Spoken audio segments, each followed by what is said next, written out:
আমি গণঅধিকারের জেলার আহ্বায়ক আহ্বায়ক। তো আজকে আমার জন্ম আমি আমার বয়স 65 বছর, আমি কিভাবে তাণ্ডব এই চরাঞ্চলে আমি আর দেখিনি আমার জীবনে। তো আজকে বিএনপি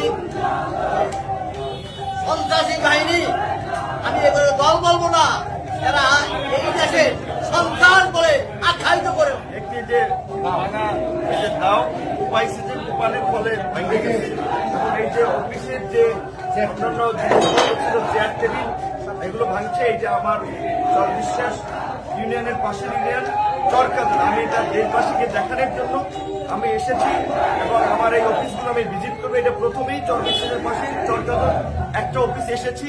এরকমের গলাচোড়া 10 মিনায় 17টি অফিস ভাঙচুর করেছে বিএনপির এই এলাকার অঞ্চলের মনোনয়ন প্রত্যাশী নেতা হাসান মাহমুদ। তার সন্ত্রাসী কার্যক্রম এটা দেশবাসীর সামনে তুলে ধরা এবং বিএনপি নেতাদেরকে দেখানোর জন্যই আমি এই অফিসগুলোতে ভিজিট করছি এবং আপনাদেরকেও দেখাবো আমরা ভিডিও এবং এই লাইভে।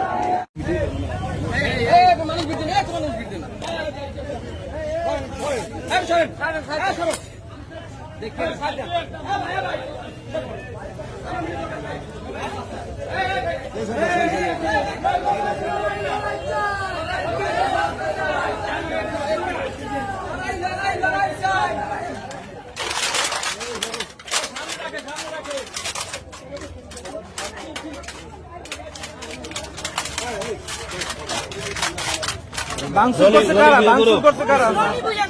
আর রোবেলা তার গ্রুপ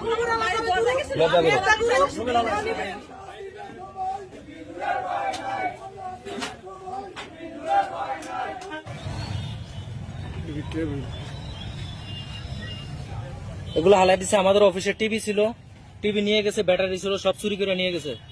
আমাদের এই চরকাজল 8 নং ওয়ার্ড হাজিরাট বাজার, আমাদের এই ক্লাব রাত্রে আইসা ভাঙচুর কইরা ব্যানার ট্যানার সব খুলে বেড়াইছে। গতকালকে রাত্রে আবার বাড়ি আমাদেরকে হাজিরাট বাজারে